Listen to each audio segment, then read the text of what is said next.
தலைப்பு என்னன்னு பார்ப்போம். நிம்மதியாகவும் சந்தோஷமாகவும் வாழ்வதற்கு ஏற்ற இடம், அழகான கிராமமே, அருமையான நகரமே, ஆடம்பரமான அந்நிய தேசமே, வாழ்க்கை எங்கு சென்றாலும் போராட்டமே. இதுதாங்க தலைப்பு. இத பத்தி தான் பேச போறாங்க. பார்ப்போம். பகல்ல தூங்குனா நோய்ங்கிறாங்க, நைட்ல தூங்கலைனா நோய்ங்கிறாங்க. இதுல 8 மணி நேரம் தூக்கம் வேற அவசியம்னு சொல்றாங்க. எல்லா வேலையும் முடிச்சுட்டு வந்து படுத்தோன்னா எங்க மேடம் வருது தூக்கம்? காதோரத்துல கத்திக்கிட்டு, கண்டடத்துல கடிச்சிக்கிட்டு, இந்த கொசு தொல்லை இருக்கு பாருங்க. ஐயோ தாங்க முடியல மேடம். 5 மணி ஆனா பசங்கள்லாம் கிரிக்கெட் பேட்டை தூக்கிட்டு கிரிக்கெட் விளையாட போறாங்களோ இல்லையோ, கொசு பேட்டை தூக்கிட்டு கொசு அடிக்க போயிடுறாங்க. இப்படி இருக்குங்க நகரத்துல. ஆனா எங்க கிராமத்துல அப்படி இல்லைங்க. வெளியில போயிட்டு படுத்தோம்னா அந்த இயற்கை காத்துல வரும் பாருங்க தூக்கம், அங்க இருக்கு மேடம் நிம்மதி. அதுலயும் எல்லாரும் சொல்லுவாங்க, நீ எல்லாம் படிச்சு ஆடு மாடு தான் மேய்க்க போற அப்படின்னு சொல்லுவாங்க. உண்மையிலேயே ஆடு மாடு மேய்க்கிறதுல ஒரு தனி சுகம்தான் சார். 4 பசங்க கையில குச்சி எடுத்துக்கிட்டு 4 ஆடை ஓட்டிக்கிட்டு வயலோரமா போகும்போது அந்த ஆடெல்லாம் போயிட்டு நிலத்துல இறங்கும். அந்த நிலத்துக்கு சொந்தக்காரன் உடனே காய்ச்சி மூச்சுன்னு கத்துவான். அதெல்லாம் பெருசு பண்ணிக்காம அது எல்லாத்தையும் ட்ராக் பண்ணிட்டு ஓட்டிட்டு போற சுகம் இருக்கு பாருங்க. அது உண்மையிலேயே கிராமத்துல தான் மேடம் கிடைக்கும். இப்ப நகரத்துல எல்லாம் பாத்தீங்கன்னு வச்சுக்கோங்களேன், ஏதாச்சும் உடம்பு முடியல அப்படின்னா ரொம்ப பெரிய மருத்துவரை போயிட்டு பார்ப்பாங்க. ஆனா எங்க கிராமத்துல அப்படி இல்லைங்க. காய்ச்சலா ஈர துணியை நினைச்சு நெத்தியில வச்சுட்டு கொஞ்சோண்டு வேப்பஞ்சாறு துளசி சாறு கரைச்சி குடிச்சா ஜுரம் போகுது. வயிற்று போக்கா உப்பு சக்கரை ரெண்டுத்தையும் கலந்து அடிங்க, அதுவும் முடிஞ்சு போயிட்டு.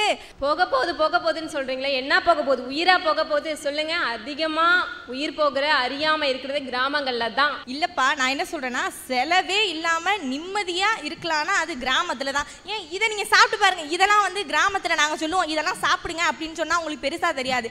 அங்க போயிட்டு டாக்டர் சொல்லுவார் இதெல்லாம் சாப்பிடுங்க, டெய்லி நடங்க அப்படின்னு அவரு சொல்லுவாரு. அப்பதான் நீங்க நடப்பீங்க. டாக்டர்கிட்ட போயிடுறதாங்க எங்களுக்கு சேஃபு. அதே மாதிரி மருத்துவச்சிட்ட போறது தாங்க எங்களுக்கு சேஃபு.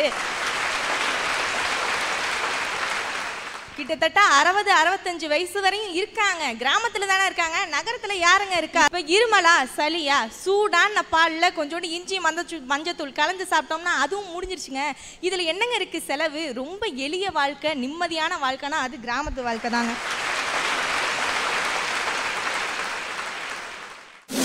பட்டிக்காடா பட்டணமா ரெண்டும் கெட்ட லட்சணமா? பட்டிக்காடா பட்டணமா ரெண்டும் கெட்ட லட்சணமா? நான் கேட்குறேன், இந்த 2 அக்காவும் இப்படி சண்டை போட்டுட்டு இருந்தாங்களே, அண்ணனுக்கு உருப்படியா சோறு போட்டிருப்பீங்களா? நான் கேட்குறேன்.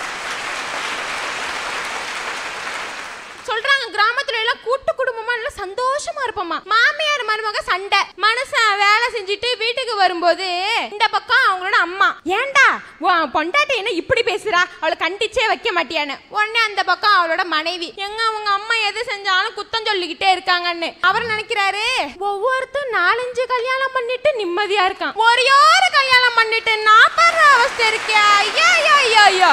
உடனே அவன் ஃப்ரெண்டு நண்பேண்டாவான். ஏன்னா அவன் வீட்லயும் அதே கதை தானே நடக்குது.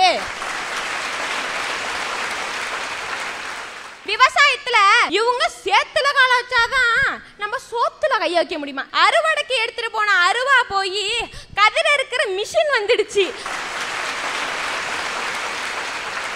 சும்மா கிடந்த நிலத்தை கொத்தி சொம்பல் இல்லாம ஏர் நடத்தி கம்மா கரைய ஒசத்தி கட்டி கரும்பு வயலில் வாக்க வெட்டி சம்பா பயிரை பறிச்சு நட்டு தகுந்த முறையில் தண்ணீர் விட்டு நெல்லு விளைஞ்சிருக்கு வரப்பும் உள்ள மறைஞ்சிருக்கு, நெல்லு விளைஞ்சிருக்கு வரப்பும் உள்ள மறைஞ்சிருக்கு. காடு விளைஞ்சன மச்சான் நமக்கு கையுங்காலும் தானே மிச்சம். அதனால தாங்க சொல்றேன், கிராமத்துலயும் சரி நகரத்துலயும் சரி அந்நிய தேசத்துலயும் சரி நீங்க எங்க போனாலும் வாழ்க்கை ஒரு போராட்டமா தாங்க இருக்கு.